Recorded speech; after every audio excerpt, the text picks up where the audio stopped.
নমস্কার বন্ধুরা, একঝুলি গল্পে আপনাদের স্বাগত। আজকে পাঠ করছি হিমাদ্রি কিশোর দাশগুপ্তের লেখা আঁকার খাতা। ভালো লাগলে লাইক, কমেন্ট ও সাবস্ক্রাইব করবেন। শুরু করছি আঁকার খাতা। সবে ভোরের আলো ফুটেছে, সারা রাত ধরে ছুটে চলেছে ট্রেনটা। থ্রি টায়ার কূপটাতে অন্য সহযাত্রীরা কম্বল মুড়ি দিয়ে এখনো শুয়ে আছে। নীলাভর অবশ্য ঘুম ভেঙে গেছে অনেক আগেই, নামতে হবে তাকে। জানলার বাইরে তাকিয়েছিল নীলাভ। ভোরের আলো ধীরে ধীরে ছড়িয়ে পড়ছে বাইরের পৃথিবীতে। যতদূর চোখ যায় ফাঁকা জমি, মাঝে মাঝে চোখে পড়ছে ছোট ছোট টিলা, কোথাও কোথাও একলা দাঁড়িয়ে থাকা কোনো গাছ। এই ট্রেন মধুপুর যাবে। নীলাভ অবশ্য মধুপুর যাবে না, তার আগে একটা ছোট্ট হল্ট স্টেশনে নামবে। কর্ড লাইন ধরে একটু ঘুরপথে মধুপুর যায় এই ট্রেন। এ লাইনেরই সেই হল্ট স্টেশনটা। যে জায়গাতে নীলাভ যাচ্ছে সে জায়গাতে এর আগে সে কোনো দিন যায়নি, হয়তো কোনোদিন যেতও না, যদি না সেদিন পরিতোষের কাছ থেকে ব্যাপারটা শুনত। নীলাভ একজন ইলাস্ট্রেটর, মানে ছবি আঁকি। এই বিভিন্ন বই পত্র পত্রিকায় ছবি আঁকার কাজ করে। ফি হপ্তায় প্রতি শনিবার বইপাড়া অর্থাৎ কলেজ স্ট্রিটে এক প্রকাশকের ঘরে নীলাভ আর পরিতোষের মতো কয়েকজন ছবি আঁকিয়ে জমিয়ে আড্ডা জমায়। সেখানে মাসখানেক আগে আড্ডার মধ্যে হঠাৎই পরিতোষ বলেছিল, কদিন আগে মধুপুর গেছিলাম একটা আর্ট এক্সিবিশন। ফেরার পথে সিগন্যাল না পেয়ে শিমুলপুর নামে একটা ছোট্ট হল্ট স্টেশনে গাড়ি থেমেছিল। ট্রেনে মধুপুরের এক বাঙালি ভদ্রলোকের সঙ্গে পরিচয় হয়েছিল। তার সঙ্গে প্ল্যাটফর্মে চা খেতে নেমেছিলাম। তা আমি যে একজন ইলাস্ট্রেটর সে পরিচয় দিয়েছিলাম ভদ্রলোককে। চা খেতে খেতে সেই ভদ্রলোক দূরে একটা বাড়ি দেখিয়ে বলেছিল, তা আপনি তো ইলাস্ট্রেটর মশাই, ওই যে দূরে বাড়িটা দেখছেন ওই বাড়িটাতে একজন ইলাস্ট্রেটর থাকতেন। কলকাতার নানা বড় বড় কাগজে বইপত্রে ছবি আঁকতেন তিনি। অবধূত চাকি নাম ছিল ভদ্রলোকের। একথা বলার পর পরিতোষ বলেছিল, তা তুমি নিশ্চয়ই অবধূত চাকির নাম শুনেছ, কাজও দেখেছ। আমরা যখন ছোট ছিলাম, এই ধরো 20-25 বছর আগে, প্রায় সব কাগজে, বিশেষত ওই শিশু কিশোর পত্রিকায় ওর ইলাস্ট্রেশনের কাজ থাকতো। যদিও ওই অবধূত চাকি নামটা কি আসল নাম নাকি ছদ্মনাম, সম্ভবত ছদ্মনামই ছিল, আসল নামটা ঠিক জানা নেই। পরিতোষের কথা শুনে নীলাভ প্রায় লাফিয়ে উঠে বলেছিল, দেখবো না কেন? বলতে গেলে ওর কাজ দেখেই আমার মনে হয়েছিল ছবি আঁকার ইচ্ছা। পেন ড্রয়িং করতেন, কি বলিষ্ঠ কলমের আঁচড় ছিল। নৈসর্গিক দৃশ্য হোক বা ছুটন্ত ঘোড়া, তার হাতে সবকিছু যেন জীবন্ত হয়ে উঠত। ছোটবেলায় ওর ছবিগুলো কপি করার চেষ্টা করতাম। আমার আঁকাতেও ওনার আঁকার প্রভাব রয়েছে, এ ভাব শিষ্যও বলতে পারো। তবে দুর্ভাগ্যের বিষয় এই যে তার আঁকা দেখে আঁকা শিখলেও তার সঙ্গে সাক্ষাতের সুযোগ ঘটেনি এখন। এমনকি তার ছবিও দেখিনি কোনোদিন। অনেককে জিজ্ঞাসা করেও তার বাড়ির ঠিকানাটাও জানতে পারিনি। এই প্রথম তোমার মুখ থেকে তার বাড়ির খবরটা শুনলাম। ওর ছবিগুলো নিয়ে আমার একটা অ্যালবাম প্রকাশ করার বহুদিনের ইচ্ছে। ব্যাপারটা অনেকটা গুরুদক্ষিণাও বলতে পারো। তা তোমার সেই সহযাত্রী ভদ্রলোক আরো কিছু বলেছিলেন নাকি অবধূত চাকি অথবা ওনার বাড়িটা সম্বন্ধে? এ প্রশ্ন শুনে পরিতোষ জবাব দিল, ভদ্রলোক বলেছিলেন অবধূত নাকি একাই থাকতেন বাড়িটাতে। বছর 10 আগে রেল লাইনে আত্মহত্যা করেন।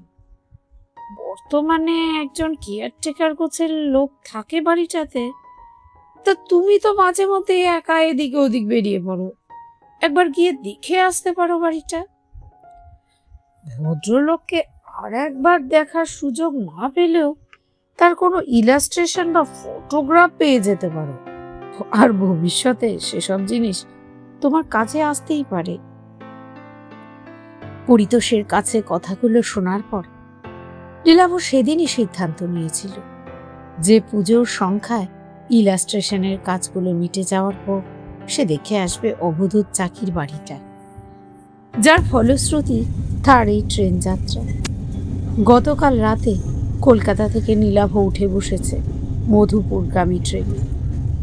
জানলার বাইরে তাকিয়ে থাকতে থাকতে একসময় ঘড়ি দেখে নীলাভ অনুমান করলো হল স্টেশনটা কোথায় আর খুব বেশি দূরে নেই, অন্তত টাইম টেবিলে তো তাই লেখা আছে।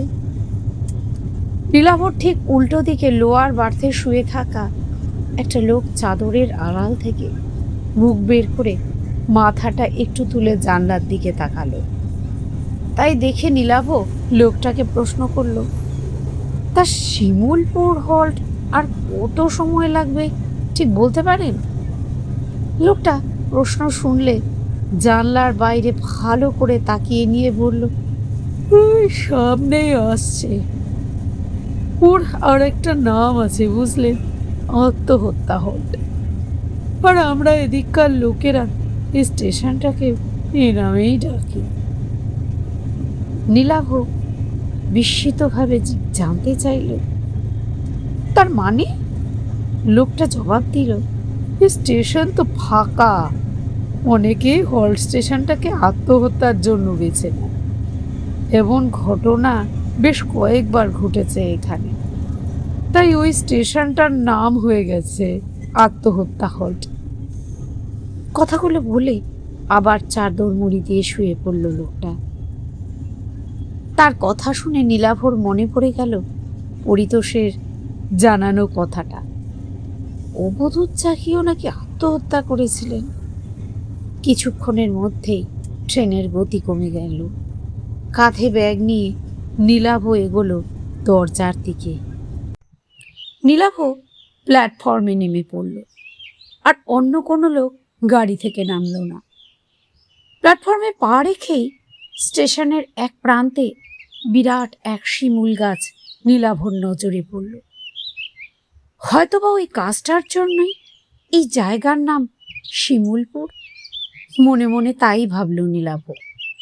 ঠিক সেই সময় উল্টো দিক থেকে একটা গাড়ি এসে থামল প্ল্যাটফর্মের অন্য পাশে। দুজন মাত্র লোক নামল শেষ ট্রেন থেকে। ভোরবেলা সারাদিনে একবার মাত্র একই সময় আপ ডাউন দুটো গাড়ি একই সময় ওখানে এসে থামে। বেশ কয়েক জোড়া এক্সপ্রেস ট্রেন এই লাইনে চললেও তারা এখানে থামে না। দুটো ট্রেনই আধ মিনিটের জন্য প্ল্যাটফর্মে থেমে পরপর হুইসেল বাজিয়ে প্ল্যাটফর্ম ছেড়ে চলে গেল। ফিরতি ট্রেনটা পরদিন এ সময় এখান থেকেই ধরবে নীলাভ। আজ রাতে মাথা কোচার মতো একটা আস্তানা দরকার তার। অন্য ট্রেন থেকে যে দুজন লোক নামলো তাদের দেখে তার স্থানীয় মানুষ বলেই মনে হলো। নিজেদের মধ্যে কথা বলতে নীলাভর দিকেই আসছিল তারা। নীলাভ তাদের উদ্দেশ্যে বলল, আচ্ছা, এখানে কি থাকার জন্য কোনো হোটেল বা ধর্মশালা কিছু আছে? প্রশ্ন শুনে একজন মৃদু থমকে দাঁড়িয়ে জবাব দিল, না, নেই। তারপর নীলাভর প্রতি কোনো আগ্রহ না দেখিয়ে নিজেদের মধ্যে কথা বলতে বলতে এগোলো। কিছুক্ষণের মধ্যেই প্ল্যাটফর্মে একলা দাঁড়িয়ে রইল নীলাভ। একজনও লোক নেই প্ল্যাটফর্মে বা তার বাইরে, এমনকি কোনো চেকার বা কর্মচারীও নেই। টিকিট কাউন্টারের মতো একটা ঘর আছে বটে, তবে সেটা বাইরে থেকে তালা বন্ধ। ভালো করে প্ল্যাটফর্মের বাইরে তাকাতেই বেশ কিছুটা দূরে একটা বাড়ি চোখে পড়ল তার। সামনেই দুর্গাপূজা, রেল লাইনের গায়ে আর দুপাশের অনাবাদি জমিতে জায়গায় জায়গায় কাশফুলের ঝাড়। তার মধ্যে দিয়ে একটা পায়ে চলা পথ এগিয়েছে বাড়িটার দিকে। আরো একটা শিমুল গাছ আছে সেদিকে। নিশ্চয়ই অবধূত চাকির বাড়িটা এইখানেই হবে, কারণ পরিদর্শক প্ল্যাটফর্মে দাঁড়িয়ে বাড়িটা দেখতে পেয়েছিল। ও বাড়িটা ছাড়া অন্য কোনো ঘর বাড়িও চোখে পড়ছে না। তবে আগে ওখানেই যাওয়া যাক, এ কথা ভেবে নিয়ে সে প্ল্যাটফর্মের ঢাল বেয়ে নেমে বাড়িটার দিকে যাবার পথ ধরল। বেশ কয়েকটা বাঁক নিয়ে পায়ে চলা পথটা বাড়িটার দিকে এগোল। কিছুটা এগোবার পর একটা ছোট নালা চোখে পড়ল তার। তীর তীর করে জল বইছে তাতে। মাত্র হাত দশেক চওড়া হবে সেটা। বাঁশের একটা সাঁকো রয়েছে তার ওপরে। একদিক থেকে এসে অন্যদিকে কাশের বনে আড়ালে সেটা হারিয়ে গেছে। আরো কিছুটা এগিয়ে অন্য একটা বাঁকের মুখে শিমুল গাছের কাছে উপস্থিত হলো সে। সেখান থেকে বাড়িটা অবশ্য খুব কাছেই। নীলাভ বাড়িটার দিকে তাকিয়ে বুঝতে পারল সেটা আসলে বাড়ির পেছন দিক। পথটা গিয়ে বাড়িটার সামনে দুভাগে ভাগ হয়েছে। একটা পথ গিয়ে থেমেছে বাড়িটার পিছন দিকে একটা দরজার সামনে, আর অন্য পথটা বাড়িটাকে বের দিয়ে সম্ভবত তার সদর দরজাতে গিয়ে পৌঁছেছে। নীলাভ ঠিকই অনুমান করেছিল। বাড়িটার কাছে গিয়ে সে দ্বিতীয় পথটা ধরে পৌঁছে গেল বাড়ির সামনের অংশে। বেশ বড় পুরনো লাল ইটের তৈরি চওড়া দেওয়ালের একটা বাড়ি। সামনে থামুয়ারা টানা বারান্দায় বড় বড় দরজা জানলা। যদিও সেগুলো বর্তমানে বন্ধ, একসময় মধুপুর বা তার আশেপাশের অঞ্চলগুলোতে হাওয়া বদলের জন্য এমন বাড়ি বানিয়ে রাখতেন পয়সাওয়ালা বাঙালিরা। হয়তোবা তেমনই বাড়ি বানিয়ে কেউ ছিলেন এখানে। নীলাভর এরকমই মনে হয়েছিল। বাড়িটার সামনে কাউকে না পেয়ে নীলাভ একটু ইতস্তত করে বারান্দায় উঠে এল। টানা বারান্দার একপাশে বেশ কয়েকটা তালাবন্ধ ঘর। মাথার উপর উড়িবর্গা থেকে গোলা পায়রার ডাক শোনা যাচ্ছে। বারান্দার উঠেও কাউকে দেখতে না পেয়ে নীলাভ হাঁক দিল, বাড়িতে কেউ আছেন? এই যে, শুনছেন? বার কয়েক হাঁক দেবার পর বারান্দার শেষ প্রান্তে একটা দরজা খুলে গেল। একটা লোক সেই ঘর থেকে বেরিয়ে ধীর পায়ে এসে দাঁড়ালো নীলাভর সামনে।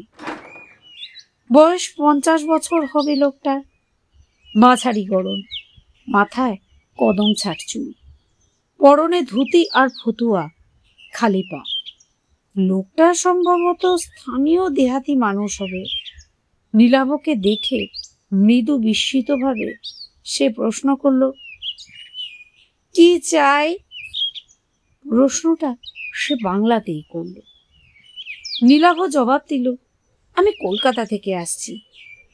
আচ্ছা, এটা কি অবধূত চাকির বাড়ি, মানে যিনি ছবি আঁকতেন?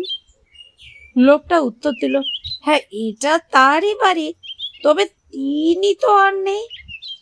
আপনি? নীলাভ বলল, বলছি, কিন্তু আপনার পরিচয়টা যদি আপনি বলেন। লোকটা জবাব দিল, আগে আমার নাম মিছরিলাল। একসময় বাবু মানে আপনাদের অবধূত চাকির দেখাশোনা করতাম। তিনি মারা যাবার পর এই বাড়িটার আমি দেখাশোনা করি। বাবু তো বিয়ে করেননি, মরার আগে আমার নামে এ বাড়িটার কাগজ করে দিয়ে গেছিলেন। কথাটা শুনে নীলাভ বলল, তবে আপনি এখন এ বাড়ির মালিক? তাহলে এই বাড়িতেই থাকেন? লোকটা বলল, তা বলতে পারেন, তবে আমি রাতে এখানে থাকি না। 2 মাইল দূরে আমার গ্রাম, সেখানেই থাকি। তা আপনি কেন এখানে এসেছেন বলুন? নীলাভ এবারে উত্তর দিল, আসলে আমি ওর আঁকার ভক্ত। ছেলেবেলা থেকে ওর আঁকা দেখে আমি ছবি আঁকা শিখেছি। এখানে ওর বাড়ি আছে জেনে ছুটে এসেছি। এ বাড়িটা বলতে গেলে আমার কাছে তীর্থস্থানের মতো। ও, আপনিও ছবি আঁকেন? কথাটা বলার পর কেমন জানি একটা দুর্বোধ্য হাসি ফুটে উঠল লোকটার মুখে। নীলাভ বলল, হ্যাঁ আঁকি। আচ্ছা, এ বাড়িতে নিশ্চয়ই ওর আঁকা ছবি আছে। আচ্ছা, আমাকে একটু দেখাবেন সেগুলো? প্রশ্ন শুনি মিছরিলাল কয়েক মুহূর্ত চুপ করে থাকার পর জবাব দিল, না, তার তো কোনো ছবি এখানে নেই। কথাটা শুনে নীলাভ আরো বিস্মিত ভাবে বলল, নেই? কিন্তু কেন? লোকটা জবাব দিল, কলকাতা থেকে পাকাপাকি ভাবে এ বাড়িতে চলে আসার পর তিনি আর কোনো ছবি আঁকেননি। আগের আঁকা যেসব ছবি এ বাড়িতে ছিল সেসব তিনি পুড়িয়ে দেন। কথাটা শুনে নীলাভ আরো বিস্মিত ভাবে বলল, তাই নাকি? পুড়িয়ে দেন? কিন্তু কেন? মিছরিলাল প্রশ্নটা শুনে যেন মৃদু রুষ্টভাবেই বলল, ওসব কথা আজ জেনে কাজ নেই। আর কিছু বলবেন আপনি? নীলাভ মৃদু বিমর্ষভাবে বলল, ওর কোনো ফটোগ্রাফ আছে এ বাড়িতে? মানে আপনি তো ওর দেখাশোনা করতেন, যদি ওর সম্বন্ধে কিছু বলেন আমাকে। মিছরিলাল বলল, না, বাবুর তো কোনো ফটোগ্রাফ নেই এ বাড়িতে, আর কোনোদিন ছিলও না। বাবু খুব ভালো লোক ছিলেন, আর কিচ্ছু বলবার নেই আমার। মিছরিলালের কথা ও বাচনভঙ্গি দেখে নীলাভ বুঝতে পারল লোকটা এ ব্যাপারে তার সঙ্গে বাক্যালাপ করতে চায় না। নীলাভ বেশ আশাহত হলো তার ব্যবহারে। তবু সে অবধূত চাকির সম্বন্ধে শেষ প্রশ্নটা করল, আচ্ছা, ওর আসল নাম কি ছিল যদি বলেন? মিছরিলাল এবারও তাকে নিরাশ করে বলল, সে নাম আমি জানি না, আপনি এবারে ফিরে যান। এরপর আর এ বাড়িতে থাকা যায় না। আশা ভঙ্গ হলো নীলাভ। কলকাতা থেকে এত দূর ছুটে আসাটাই বলতে গেলে ব্যর্থ হলো তার। শুধু বাড়িটাতেই যা পা রাখতে পারল সে। তবে আজ আর কলকাতায় ফেরবার উপায় নেই। রাতে মাথা গোঁজা একটা আস্তানার দরকার। তাই লোকটাকে সে বলল, আচ্ছা, এখানে কোনো হোটেল, ধর্মশালা বা মাথা গোছার জন্য একটা ঘর ভাড়া পাওয়া যাবে? কাল ভোরের আগে তো আমার কোনো ট্রেন নেই। এই বাড়িটা দেখার জন্য আর অবধূত চাকির সম্বন্ধে জানবার জন্য কলকাতা থেকে ছুটে এসেছিলাম। এ জায়গা বা এখানে আমি কিচ্ছু চিনি না। লোকটা বলল, না, এখানে কোনো হোটেল বা ধর্মশালা নেই। আমি যেখানে থাকি সে গ্রাম এখান থেকে 3 মাইল দূর। সেখানেও কেউ ঘর ভাড়া দেন না। আপনি বরং প্ল্যাটফর্মেই চলে যান। ভাগ্য ভালো থাকলে সিগন্যাল না পেয়ে কোনো গাড়ি থামলে সে গাড়িতে উঠে মধুপুর চলে যাবেন। নইলে কাল ভোরের ট্রেনের জন্য আপনাকে অপেক্ষা করতে হবে। কিন্তু এভাবে কি ভাগ্যের জন্য অপেক্ষা করে প্ল্যাটফর্মে বসে থাকা যায়? মহা সমস্যায় পড়ল সে। হঠাৎ তার মাথায় একটা বুদ্ধি খেলে গেল। সে মিছরিলালকে বলল, আচ্ছা, এ বাড়িতে একটা ঘরে থাকা যায় না? খাট বিছনার দরকার নেই, একটা ঘর পেলেই হলো রাত কাটাবার জন্য। মিছরিলাল বলল, না, হবে না। নীলাভ পকেট থেকে চট করে 2 100 টাকার নোট বের করে বলল, দেখো না যদি কিছু ব্যবস্থা করা যায়। একটা রাতের তো ব্যাপার মাত্র। আমাকে দেখে নিশ্চয়ই তোমার চোর ডাকাত মনে হচ্ছে না।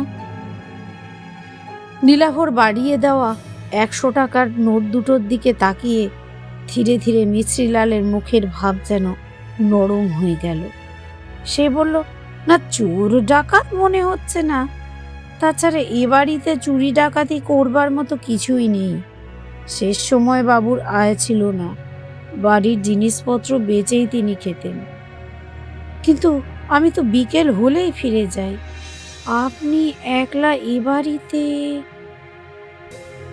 যদি মিছরিলালের মন আবার কঠিন হয়ে যায়, তাই মিছরিলালকে আর কথা শেষ করতে না দিয়ে নোট দুটো তার হাতে গুজে দিয়ে নীলাভ বলল, না একলা থাকতে আমার কোনো অসুবিধা হবে না। কোন ঘরে থাকবো বলো? মিছরিলাল একটু দোনমনো করে শেষ পর্যন্ত বলল, ঠিক আছে আসুন, আমি যে ঘরে থাকি সেই ঘরেই থাকবেন। বারান্দা দিয়ে একটু এগিয়ে নীলাভকে নিয়ে একটা ঘরে ঢুকলো মিছরিলাল। আসবাব বলতে ঘরের মাঝখানে একটা তক্তপোষ রাখা আছে, আর ঘরের কোণে একটা কুঁজো আর লাশ। খোলা জানলা দিয়ে বাইরের জমিতে কাশবন দেখা যাচ্ছে। নীলাভর ব্যাগে চাদর, মোমবাতি, বেশ কয়েকটা বিস্কুটের প্যাকেট আছে। একটা রাত নীলাভর এখানে থাকতে বিশেষ অসুবিধা হবে না। মিছরিলাল তাকে ঢুকিয়ে ঘরের বাইরে বেরিয়ে গেল। বিকাল পর্যন্ত সময়ের কিছুটা সময় ঘুমিয়ে আর কিছুটা সময় একটা গল্পের বই পড়ে কাটিয়ে দিল নীলাভ। বিকালবেলা সূর্যের তেজ কমলে নীলাভর মনে হলো বাইরে থেকে একবার ঘুরে আসা যাক। ঘরের বাইরে বারান্দায় বেরোতেই নীলাভ দেখতে পেল মিছরিলাল দাঁড়িয়ে আছে। নীলাভকে দেখে বলল, আমি এখন ফিরে যাব। বারান্দা থেকে একসঙ্গেই বাড়ির বাইরে নেমে এলো তারা দুজন। মিছরিলাল অন্যদিকে চলে যেতে গিয়েও একটু থমকে দাঁড়িয়ে প্রথমে বলল, সন্ধ্যার আগেই ফিরে আসবেন, আর রাতে একদম ঘরের বাইরে বের হবেন না। নীলাভ বলল, কিন্তু কেন? এখানে তো চোর ডাকাতের উপদ্রব আছে বলে শুনিনি। মিছরিলাল বলল, না তা নেই, তবে তবে কি ভূত প্রেতের ভয়? কিন্তু ওসবে আমার বিশ্বাস নেই, মৃদু হেসে বলল নীলাভ। কথাটা শুনে কয়েক মুহূর্ত নীলাভর দিকে তাকিয়ে রইল মিছরিলাল। তারপর ধীরে ধীরে এগোলো তার গ্রামে ফেরার জন্য। নীলাভ এগোলো তার উল্টো দিকে, যেদিকে রেল স্টেশন আছে সেদিকে। যদি কোনো লোকজনের দেখা মেলে সেই আশায় প্ল্যাটফর্মে উঠে এলো নীলাভ। কিন্তু একই রকম জনশূন্য প্ল্যাটফর্ম, একটা লোকও নেই কোথাও। তবে দিন শেষের আলোতে বেশ সুন্দর লাগছে চারপাশ। দিগন্ত বিস্তৃত কাশের বন রাঙা হয়ে উঠেছে বিদায়ী সূর্যের আভাতে। মৃদু বাতাসে তাদের মাথাগুলো দুলছে। রেল লাইনের মাথার ওপর বিদ্যুতের তারে দোল খাচ্ছে ফিঙের ছাপ। একে বেঁকে এক সময় ছোট হতে হতে হারিয়ে গেছে দুপাশের রেল লাইন। নির্জন প্ল্যাটফর্মে একটা বেঞ্চে এসে বসল নীলাভ। তার মনে হলো হয়তোবা এরকম বিকেলে এখানে এসে বসতেন অবধূত বাবু। এখানে বসেই হয়তোবা তিনি কোনো ছবির কথা ভাবতেন। বাড়িটাতে তার কোনো ছবি না পেলেও বাড়িটার তো তার দেখা হলো, সেটাই বা কম কি। পরদিন ভোরে বাড়িটা ছাড়ার সময় মোবাইল ফোনের ক্যামেরায় বাড়িটার একটা ছবি তুলে রাখতে হবে। মনে মনে এই কথাটাই ভাবতে লাগলো সে। বেশ কিছুক্ষণ বেঞ্চে বসে থাকবার পর নীলাভ খেয়াল করলো সূর্য প্রায় ডুবে গেছে, আলো মরে যেতে শুরু করেছে।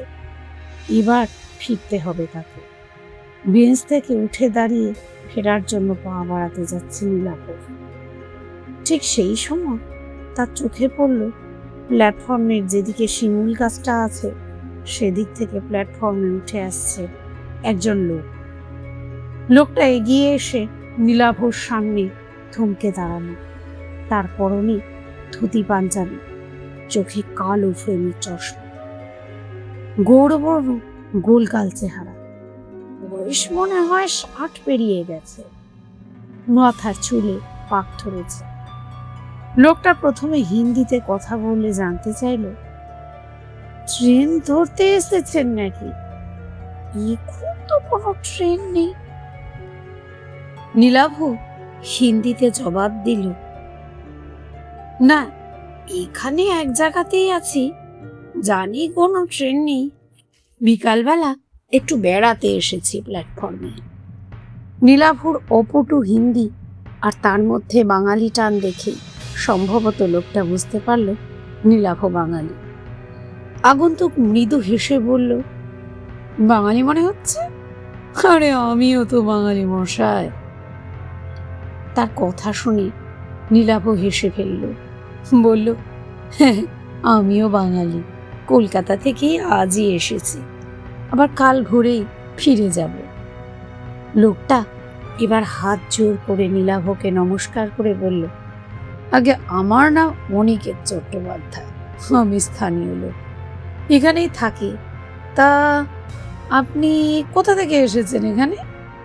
নীলাভ প্রতি নমস্কার জানিয়ে বলল, আগে আমার নাম নীলাভ বাগচি, ইলাস্ট্রেটর, মানে বই পত্র পত্রিকায় ছবি আঁকার কাজ করে থাকি।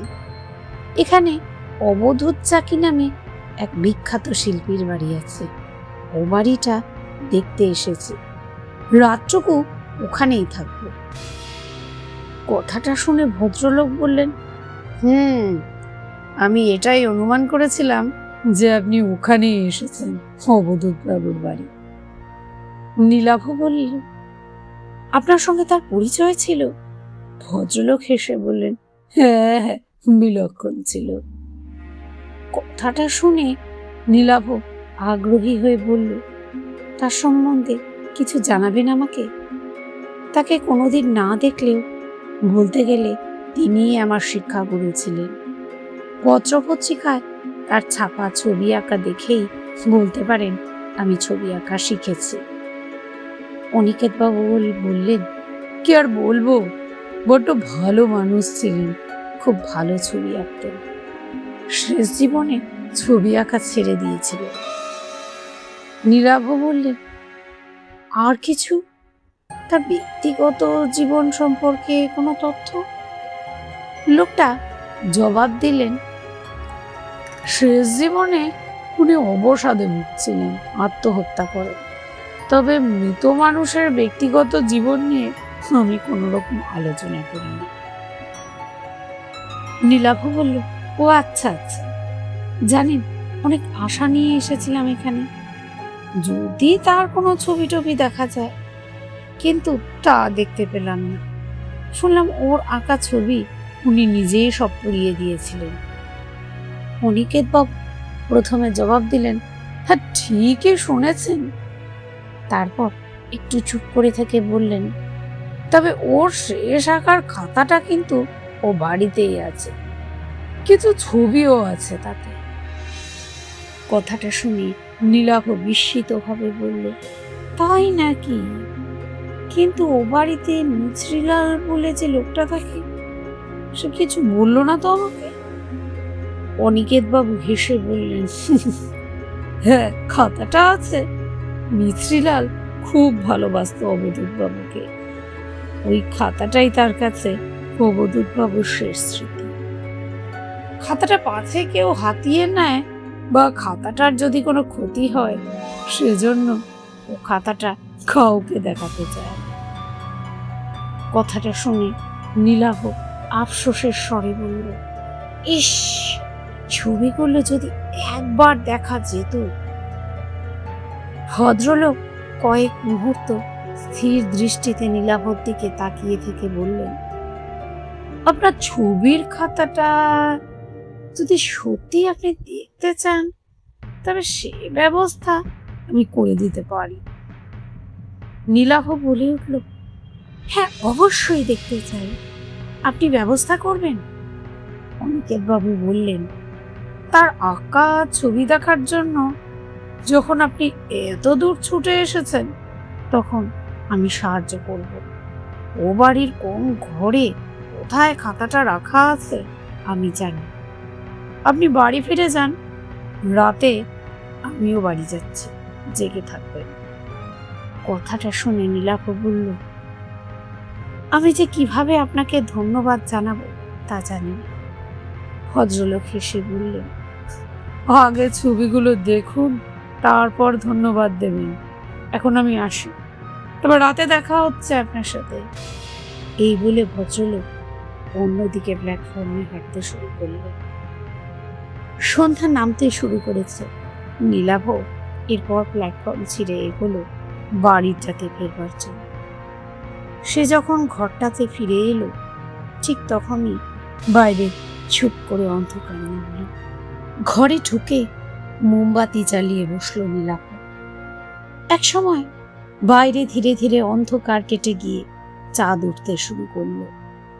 অনিকেত বাবুর জন্য প্রতীক্ষা করতে লাগলো সে। সময় এগিয়ে চলল 7টা, 8টা, কিন্তু ভদ্রলোকের তো দেখা নেই। বাইরে গোল চাঁদ ধীরে ধীরে মাথার উপরে উঠতে লাগলো। রাত যখন 9টা বাজলো, তখন নীলাভর মনে হতে লাগলো হয়তো ভদ্রলোক নাও আসতে পারে। হয়তো তিনি নীলাভকে বাইরের লোক দেখে মশকরা করেছেন, অথবা কোনো কাজে আটকে পড়েছেন। একটা দোলাচলের মধ্যে তবু নীলাভ তার অপেক্ষা করতে লাগল।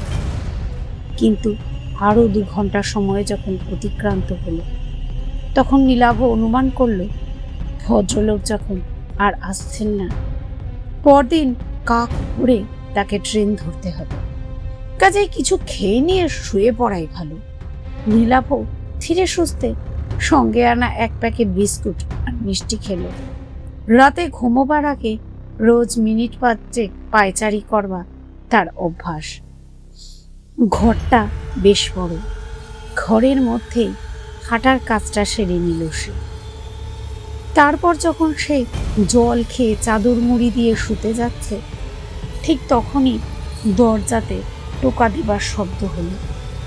বাইরে থেকে একটা গলা শোনা গেল, নীলাভবাবু আছেন? জেগে আছেন আপনি?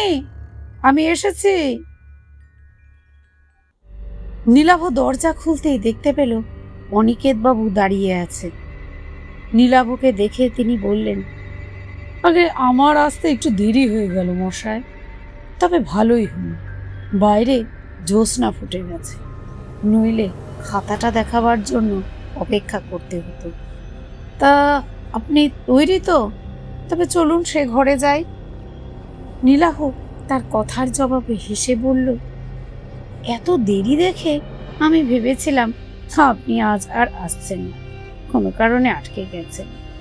চলুন। এই বলে নীলাভ ঘর থেকে মোমবাতিটা তুলে নিয়ে বাইরে বেরিয়ে এলো। ভদ্রলোক তাকে নিয়ে দরজা খুলে পাশের একটা ঘরে ঢুকলেন। তারপরে সেই ঘরটা থেকে অন্য দরজা দিয়ে এলেন অন্য একটা ঘরে। দ্বিতীয় ঘরটাতে মুহূর্তের জন্য থামলেন তিনি। অন্য ঘর। দেওয়ালের এক কোণে আঙুল তুলে দেখিয়ে বললেন, ওখানে দেওয়ালে কোনো কালো দাগ দেখতে পাচ্ছেন? আগুন লাগানোর দাগ। এটাই ছিল তার আঁকার ঘর। এই জায়গাটাতেই তিনি আগুন জ্বেলে তার সব আঁকা পুড়িয়ে ফেলেছিল। কথাটা শুনে সেদিকে তাকিয়ে আফসোসে মাথা নাড়ল নীলাভ। লোকটা কথাটা বলে অবশ্য আর দাঁড়ালেন না সেই ঘরে, এগোলেন অন্য ঘরের দিকে। পরপর বেশ কয়েকটা ঘর অতিক্রম করলেন ভদ্রলোক। কোনো ঘরেই কোনো আসবাবপত্র নেই। ভদ্রলোক যেভাবে একটার পর একটা দরজা দিয়ে অতিক্রম করলেন, তাতে নীলাভ বুঝতে পারল যে এই বাড়ির সব কিছুই তার চেনা। অবশেষে ভদ্রলোক নীলাভকে নিয়ে একটা ঘরে এসে দাঁড়ালেন। এই ঘরেই প্রথম একটা আসবাব চোখে পড়ল তার। কাঠের বড় একটা আলমারি, অন্য ঘরে একটা জানলা ও দরজাও আছে। অনিকেতবাবু বললেন, দাঁড়ান, আগে জানলাটা খুলি। বাতিটা দেওয়ালের কুলুঙ্গিতে রাখুন। তার কথা মতো বাতিটা নীলাভ সেখানে রাখল। ভদ্রলোক জানলা খুলতেই বাইরে থেকে চাঁদের আলো এসে ছড়িয়ে পড়ল ঘরে। বাইরে তাকিয়ে নীলাভ বুঝতে পারল বাড়ির পিছন দিকের সে ঘরে এসে উপস্থিত হয়েছে। জানলা খোলার পর ভদ্রলোক আলমারির কাছে গিয়ে তার পাল্লাটা খুললেন। নীলাভ দেখল তার তাকগুলো সব শূন্য। ভদ্রলোক এরপর তার পায়ের পাতার ওপর ভর করে একটু লম্বা হয়ে হাত বাড়িয়ে সব থেকে উপরের তাক হাতড়ে অবশেষে একটা খাতা বের করে আনলেন। খাতাটার আকৃতি দেখেই অনেকে বুঝতে পারল সেটা একটা ড্রয়িং বুক বা আঁকার খাতা।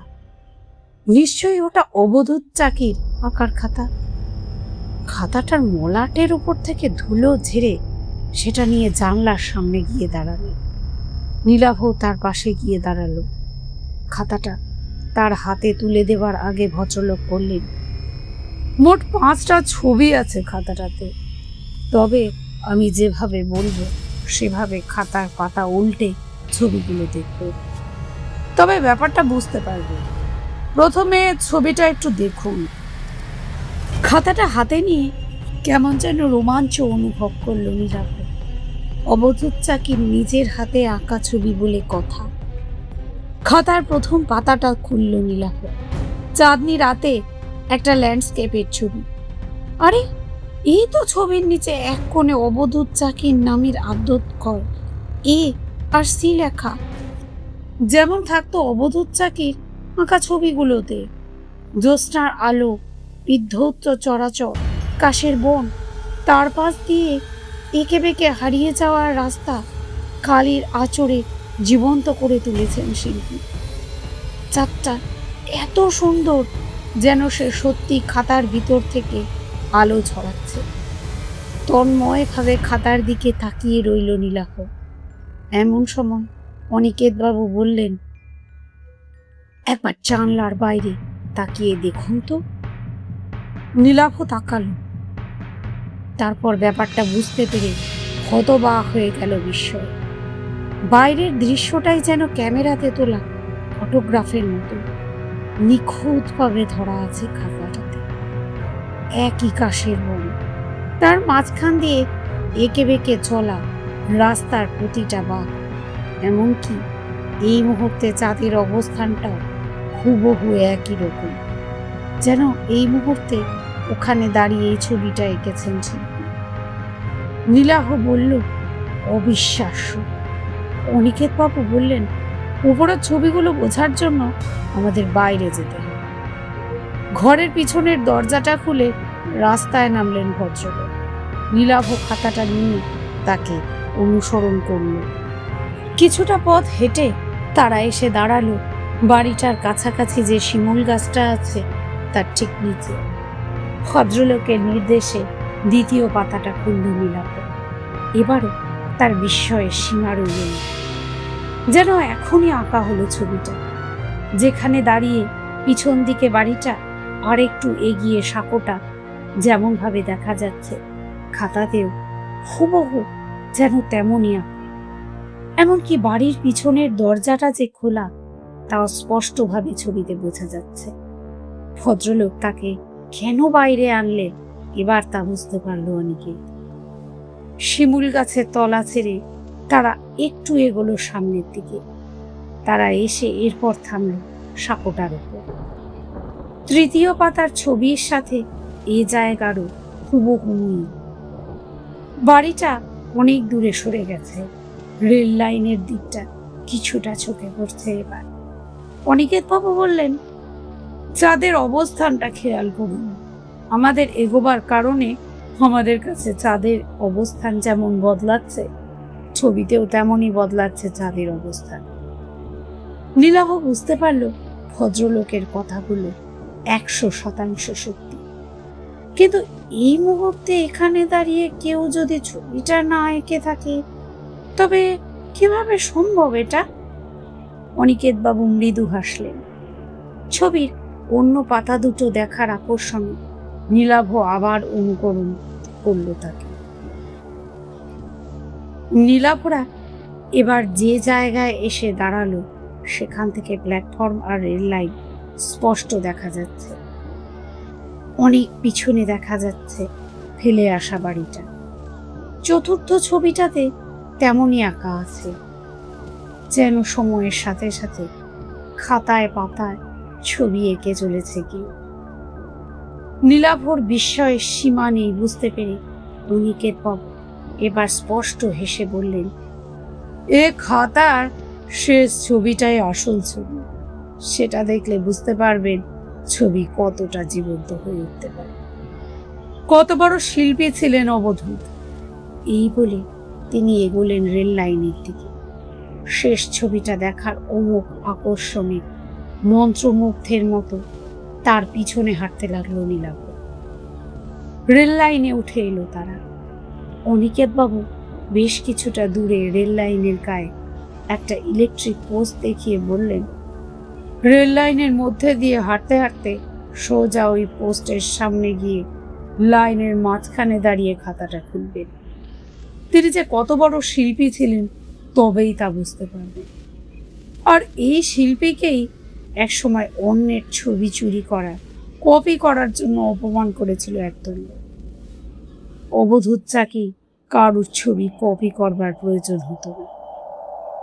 নীলাভ বিস্মিত হয়ে গেল ভদ্রলোকের শেষ কথাগুলো শুনে। তিনি এরপর বললেন, যান ও জায়গাতে গিয়ে শেষ ছবিটা দেখে আসুন। রেল লাইনের পাথরের ওপর দিয়ে আমার হাঁটতে অসুবিধে হয়, নইলে সঙ্গে যেতাম। নীলাভর মধ্যে একটা তীব্র আকর্ষণ অনুভব হচ্ছে শেষ ছবিটা দেখার জন্য। কি আছে সেই ছবিতে? ভদ্রলোকের কথা মতো নীলাভ খাতাটা নিয়ে এগোলো রেল লাইনের দিকে। নির্দিষ্ট জায়গাতে গিয়ে নীলাভ দুটো লাইনের মাঝখানে দাঁড়িয়ে খাতাটা খুলল। তার সামনে দিয়ে যে ভাবে লাইনটা চলে গেছে সেভাবেই খাতায় আঁকা হয়েছে, যেন এই জায়গায় দাঁড়িয়ে ছবিটা আঁকা হয়েছে। ছবিতে আঁকা আছে দূর থেকে আসা একটা ট্রেন যেন সামনের দিকে তীব্র বেগে ছুটে এগিয়ে আসছে। রেল লাইনে ছড়িয়ে পড়ছে তারা। কয়েক মুহূর্ত সেই ছবিটার দিকে তাকিয়ে থাকবার পর নীলাভর মনে হতে লাগলো ছবির ট্রেনটা যেন ক্রমশ এগিয়ে আসছে। তার আলো যেন ক্রমশ বড় হয়ে উজ্জ্বল হতে শুরু করেছে। আলোয় ভরে উঠেছে খাতাটা। ট্রেনটা যেন খাতাটা ফুঁড়ে বাইরে বেরিয়ে আসতে চলেছে। আর এরপরই রেলগাড়ির প্রচন্ড ঝমঝম শব্দ শুনে চমকে উঠে সামনে তাকাতেই নীলাভ দেখতে পেল তার সামনে এসে পড়েছে একটা ট্রেন। হাত 20 মতন ব্যবধান। ট্রেনের উজ্জ্বল আলোতে চোখ ধাঁধিয়ে গেল তা। আর পর মুহূর্তেই এক ছটকায় তার হাত টেনে কেউ তাকে লাইনের বাইরে ফেলে দিল। মুহূর্তের জন্য মৃত্যুকে ফাঁকি দিল নীলাভ। নীলাভর সামনে দিয়ে দুরন্ত গতিতে বেরিয়ে যাচ্ছে মৃত্যু। মাঝরাতের একটা এক্সপ্রেস ট্রেন।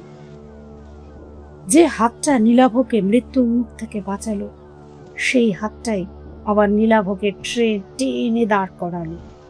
মিছরিলালের হাত। মিছরিলাল দাঁড়িয়ে আছে তার পাশে। মৃত্যুর মুখ থেকে সদ্য ফিরে আসা নীলাভ হতভম্ব।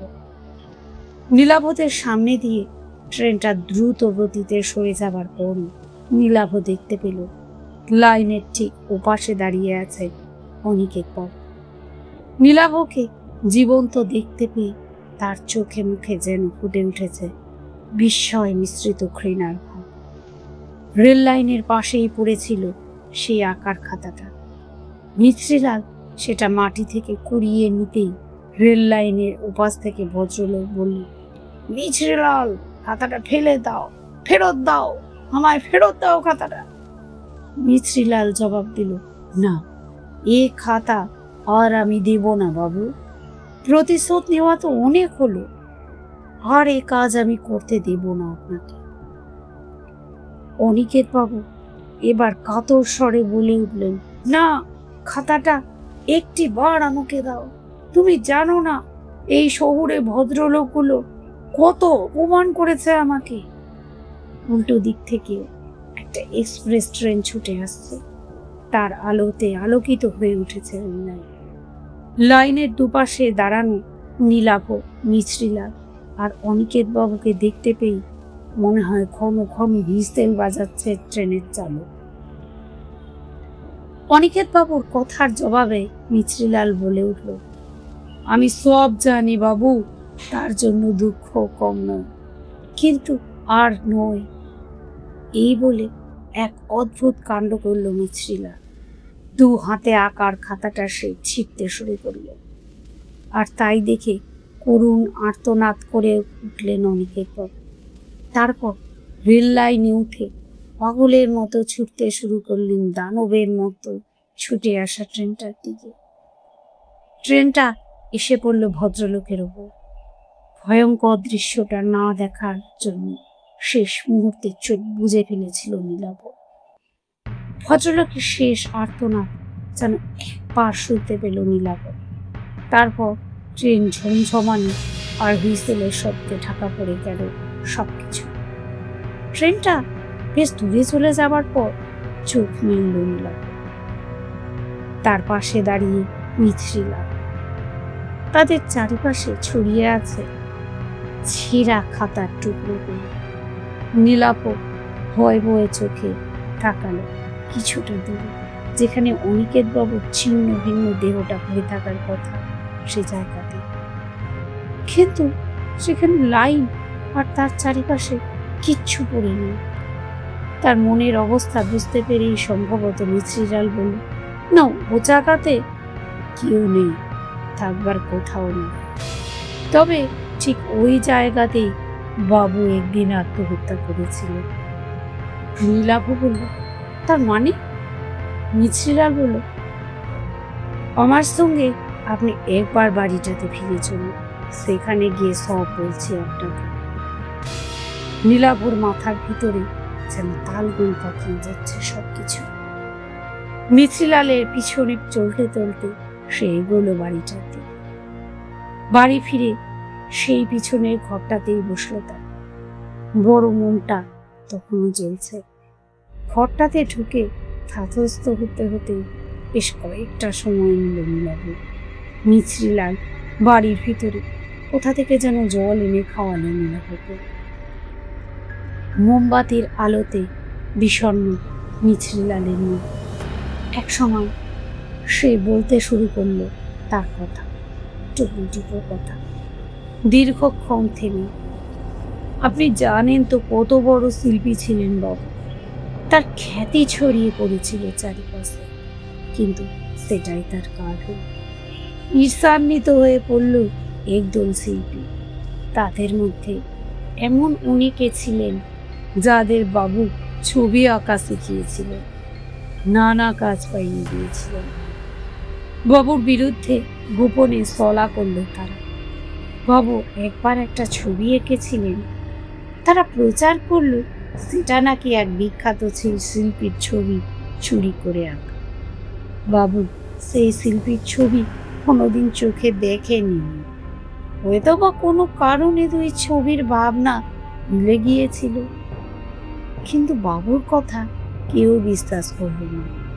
কোনো কাগজে নাকি লেখা হলো বাবু চুরি করে আঁকে। লজ্জায়, অপমানে, ঘৃণায় বাবু ছবি আঁকা ছেড়ে দিয়েছিলেন, নিজের সব ছবি নষ্ট করে দিলেন। তার প্রচণ্ড একটা আক্রোশ জন্মে গেল শহরে মানুষ, বিশেষত যারা ছবি আঁকেন তাদের প্রতি। আত্মহত্যা করার আগে শেষ ওই খাতাটায় ছবি এঁকেছিল। আমাকে বলেছিলেন আমি কত বড় শিল্পী ছিলাম, তাই এই খাতাটা ভবিষ্যতে বুঝিয়ে দেবে। এই বলে অদ্ভুত হাসি হেসেছিলেন তিনি।